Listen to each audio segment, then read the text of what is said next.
Virgil van Dijk oo ganaax kala dusha laga saaray Cristiano Ronaldo oo ka badbaaday casaan toos ah kadib markii uu wajiga ka haraantay golayaha Newcastle. Lionel Messi oo magacaabay daafaca ugu fiican adduunka waqti xaadirkan. Xogtii ugu dambeysay ee dhaawacyada Chelsea iyo waqtiga ay garoomada ku soo noqonayaan iyo xulka qaranka Jarmalka oo loo magacaabay kabtan cusub. Dhammaan warbixinadan ayaa kugu soo gudbin doona muuqaalkan, balse marka hore waxaan ka codsanayaa haddii aad igala socoto page-ka ku soo biir oo follow dhaho, sidoo kale ii sameey shuruud walba oo aan ku saaxiibi karno si muuqaalka uu gaaro meel fog. Hagaag kabtanka kooxda Liverpool ee Virgil van Dijk ayaa la ganaaxay hal kulan oo dheeri ah, waxaana lagu ganaaxay 100,000 oo kani sida uu xaqiijiyay xiriirka kubadda cagta Ingiriiska. Van Dijk ayaa kaar cas oo toos ah loo taagay kadib 28 daqiiqo oo kaliya kadib markii uu qalad ugu galay xidiga kooxda Newcastle United ee Alexander Isak kulankii ay kooxdiisa 2-1 ay ku badisay. Xidiga reer Holland ayaa aad uga carooday go'aankaasi, wuxuuna si caro leh uga falceliyay garsoore John Brooks markii uu garoonka ka baxayay. Markii hore waxaa dusha laga saaray ganaax hal kulan ah, waxaana uu sheegay kulankii ay Liverpool 3-0 kaga badisay naadiga Aston Villa, laakiin xiriirka FA Ingiriiska ayaa hal kulan oo dheeraad ah ganaaxay xidiga, waxaana uu seegi doonaa kulanka Wolves ee kadib fasaxa xulalka. Sidoo kale Van Dijk ayaa dusha laga saaray ganaax lacageed dhan 100,000 oo kani sida uu warbixin ku soo saaray xiriirka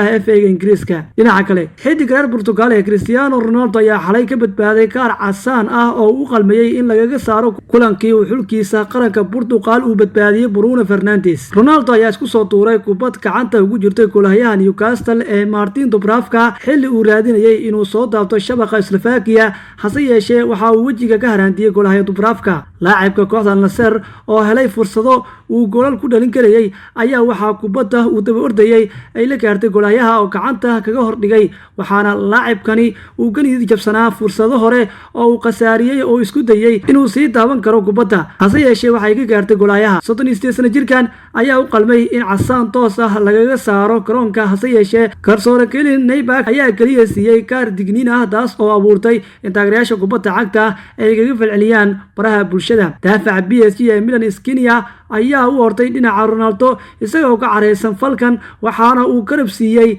golahayaha dalkiisa Slovakia. Dhanka kale, xidiga Inter Miami iyo xulka qaranka Argentina Lionel Messi ayaa magacaabay ama uu doortay daafaca ugu fiican adduunka waqti xaadirkan. Lionel Messi ayaa aaminsan xidiga ay isku dalka yihiin iyo kooxda Tottenham Cristiano Romero uu yahay kan ugu fiican booskiisa haatan ee adduunka. Hadalka Messi ayaa yimid kadib ciyaartii xulka qaranka Argentina ay la ciyaareen Ecuador, qayb ka mid ah isreebka koobka adduunka 2026. Xulka difaacanaya koobka adduunka ayaa ku badiyay 1-0 oo uu dhaliyay Lionel Messi daqiiqadii 79aad. Messi ayaa aaminay Cristiano Romero isagoo yiri, aniga ahaan Cristiano Romero waa daafaca ugu fiican adduunka waqti xaadirkan. 36 sano jirkani ayaa hadalkiisa ku sii daray, waxa uu soo bandhigay qaab ciyaareed cajiib ah, waa ciyaaryaankii garoonka ayuu hadalkiisa sii raaciyay Lionel Messi. Keesta kale, kooxda kubadda cagta Chelsea ayaa waxaa ku habsaday dhaawacyo tiro badan oo burburiyay qorshihii tababaray Mauricio Pochettino ee xilciyaareedka, kuwaas oo qayb ka ah fashilkii Blues ku dhacay 4 ciyaarood oo ay dheeleen horyaalka oo kaliya 4 dhibcood ay haystaan. Ciyaartooygii ugu biiray ee Chelsea kaga biira liiska dhaawacyada ayaa noqday Romeo Lavia oo muddo aan la cayimin maqnaan doona kadib dhaawac ku soo gaaray garoonka tababarka Chelsea ee Cobham. Khadka dhexe ee Belgiumka oo ay Chelsea 58 milyan oo kani kaga soo iibsatay naadiga Southampton ayaa waxa uu dhaawac soo gaaray isagoo aan hal kulan xitaa u safarin naadigiisa cusub. Waxaa ka sii horeeyay oo liiska ciyaartooyda dhaawaca kula biiray Gernot Chukwuemeka iyo Reece James oo ciyaareedkani dhaawacmay. Pinot Buttigieg oo ka sii horeeyay Christopher Nkunku oo ahaa xidiga ay guulaha ka sugayeen Armando Broja oo sanadkii labaad galay, Wesley Fofana iyo ciyaartooy kale. Pinot Buttigieg waxa uu daaw u noqon doonaa kooxda Chelsea kulanka Bournemouth ay la leedahay September 17 kadib fasaxa caalamiga ah markii laga soo laabto. Romeo Lavia lama garanayo waqti uu soo laabanayo, Reece James lama garanayo isna waqti uu Chelsea ku soo laabanayo. Lev Colwill tababarka uu ku soo laabtay. Armando Broja kulanka Bournemouth ayaa la rajeynayaa inuu qayb ka noqdo.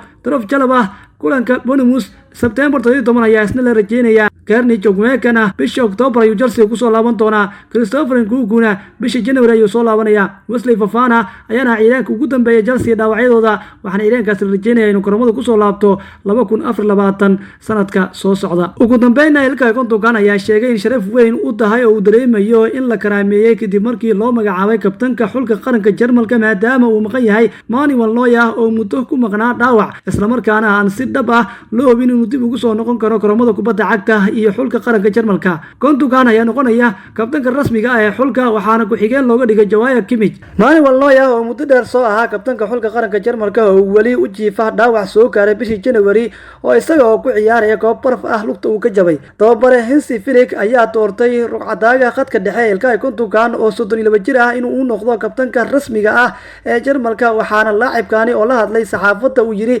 sharaf weyn ayay ii tahay inaan noqdo kabtanka cusub ee xulka Jarmalka. ciyaarta koowaad ee Ilkay Gundogan noqonayo ayaa noqonaysa Japan oo ay kulan saaxiibtinimo ay ku wada balansan yihiin.